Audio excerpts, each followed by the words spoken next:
નમસ્કાર મિત્રો, હું છું ધનજીભાઈ ગઢિયા, કવિ મુરલી અને આંતરરાષ્ટ્રીય સંગીતકાર જૂનાગઢથી. આજ શબ્દોની સરિતામાં મારી લખેલી બે નવી ગુજરાતી કાવ્ય રચનાઓ લઈને તેનો પાઠ કરવા માટે ઉપસ્થિત થયો છું. તો મિત્રો, આ કાવ્ય રચનાના શબ્દો સાંભળવા માટે આપ સૌ સાહિત્ય પ્રેમીઓનું આજની શબ્દોની સરિતામાં હાર્દિક સ્વાગત કરું છું. હવે મિત્રો, આજની પ્રથમ કાવ્ય રચનાનું ટાઇટલ છે મનના માણીગરનું સામૈયું. આ એક પ્રેમભરી કાવ્ય રચના છે. હું આ કાવ્ય રચનાના શબ્દો આપને સંભળાવું છું, આપ તેને પ્રેમથી સાંભળો. ઘરને સુંદરતાથી હું સજાવું, રંગબેરંગી દીપકો હું પ્રગટાવું. ઘરને સુંદરતાથી હું સજાવું, રંગબેરંગી દીપકો પ્રગટાવું. પ્રેમથી ધજા પતાકા ફરકાવવા છે મારે, મારા મનનો માણીગર ઘરે આવે છે. પ્રેમથી ધજા પતા ફરકાવવા છે મારે, મારા મનનો માણીગર ઘરે આવે છે. મનના મયુરને હું નચાવું, ગજરાળી કોયલ હું ટવકાવું. મનના મયુરને હું નચાવું, ગજરાળી કોયલ હું ટવકાવું. પીપીહાનું પીયું પીયું સાંભળવું છે મારે, મારા મનનો માણીગર ઘરે આવે છે. પપીહાનું પીહું પીહું સાંભળવું છે મારે, મારા મનનો માણીગર ઘરે આવે છે. સોળે સદગાર પ્રેમથી હું સજાવું, મુખ પર મધુર સ્મિત હું ફરકાવું. સોળે સદગાર હું પ્રેમથી સજાવું, મુખ પર મધુર સ્મિત હું ફરકાવું. પ્રેમથી તેનું સામૈયું કરવું છે મારે, મારા મનનો માણીગર ઘરે આવે છે. પ્રેમથી સામૈયું તેનું કરવું છે મારે, મારા મનનો માણીગર ઘરે આવે છે.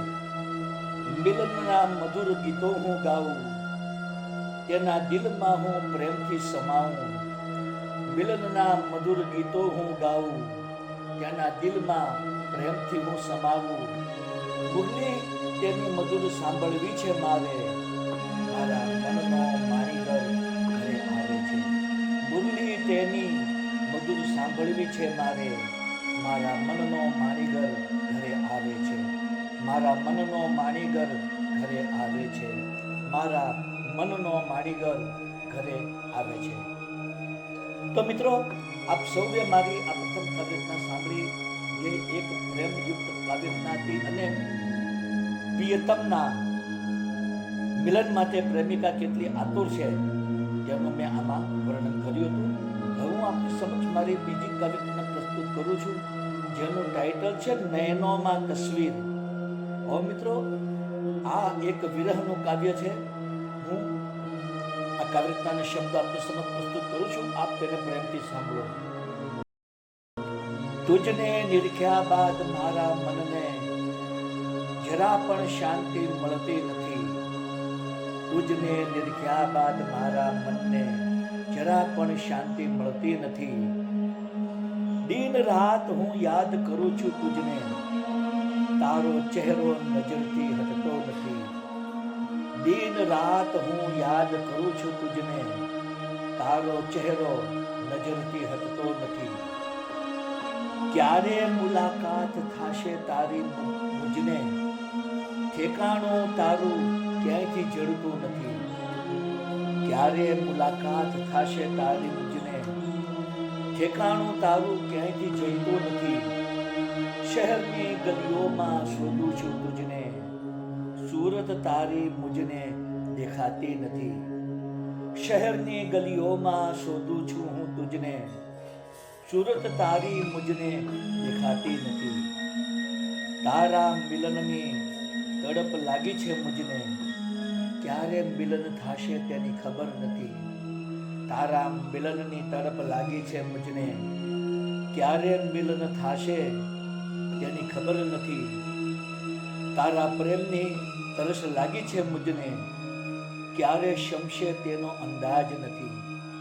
તારા પ્રેમની તરસ લાગી છે મુજને, ક્યારે શમશે તેનો અંદાજ નથી. તારી સુંદરતાનું આકર્ષણ છે મુજને, સુર તારી કદીએ ભૂલાતી નથી, તારી સુંદરતાનું આકર્ષણ છે મુજને. સુરત તારી કદીએ ભૂલાતી નથી, તારા નયનોમાં તસવીર જોઈને મુરલી મુજને આઈનામાં જોવું હવે ગમતું નથી. તારા નયનોમાં તસવીર જોઈને મુરલી મુજને આઈનામાં જોવું હવે ગમતું નથી. મુજને આઈનામાં જોવું હવે ગમતું નથી. મુજને આઈનામાં જોવું હવે ગમતું નથી. તો મિત્રો, આપ સૌએ આ મારી બંને કાવ્યરચનાઓ સાંભળી, જેના શબ્દો આપ સૌને જરૂર પસંદ આવ્યા હશે. મારી તમામ કાવ્યરચનાના વિડીયો બનાવીને મેં મારી યુટ્યુબની ચેનલ શબ્દોની સરિતામાં તમામ વિડીયો અપલોડ કરેલા છે અને કાવ્યના શબ્દો પણ યુટ્યુબના ડિસ્ક્રિપ્શનના કોલમમાં મેં પેસ્ટ કરેલા છે. તો આપ જરૂરથી મારી કાવ્યરચનાના વિડીયો જુઓ, સાંભળો, મારી ચેનલને સબસ્ક્રાઈબ કરો, આપના મિત્ર મંડળ અને ગ્રુપમાં શેર કરો, તેને ખૂબ જ કોમેન્ટ આપો અને વધુમાં વધુ લાઈક આપો. બીજું જણાવવાનું કે મિત્રો, આ મારી લાઈવ કાવ્યરચનાના સ્પીચ દરમિયાન જે કીબોર્ડનું સંગીત બેકગ્રાઉન્ડમાં વાગી રહ્યું છે, તે કીબોર્ડનું સંગીત મારું પોતાનું જ વગાડેલું છે અને યુટ્યુબની અંદર મારી બાંસુરી વાદનની ચેનલ છે, જેનું નામ છે magic of flute into bracket Dhanjibhai Gadhiya. આ ચેનલમાં મેં ઇન્ડિયન ક્લાસિકલ અને લાઇટ ક્લાસિકલ રાગ રાગિણીઓની ધૂનો બનાવી તેને બાંસુરીમાં વગાડી તેના વિડીયો બનાવી મેં યુટ્યુબમાં 125 જેટલા વિડીયો મેં અપલોડ કરેલા છે. તો આપ જરૂરથી મારું બાંસુરી વાદન સાંભળો, મારી ચેનલને સબસ્ક્રાઈબ કરો, આપના મિત્ર મંડળ અને ગ્રુપમાં શેર કરો, તેને ખૂબ જ કોમેન્ટ આપો અને વધુમાં વધુ લાઈક આપો. તો દોસ્તો, આજની શબ્દોની સરિતામાં આપ સૌએ મારી બંને ગુજરાતી કાવ્યરચનાઓ પ્રેમથી સાંભળી તે બદલ હું આપ સૌનો હૃદયપૂર્વક આભાર માનું છું. ફરીવાર આવી નવી કાવ્યરચનાઓ લઈને આપની સમસ્ત ઉપસ્થિત થઈશ. ત્યાં સુધી આપ સૌને મારા ગુડ આફ્ટરનૂન, ગુડ બાય, જય શ્રી કૃષ્ણ.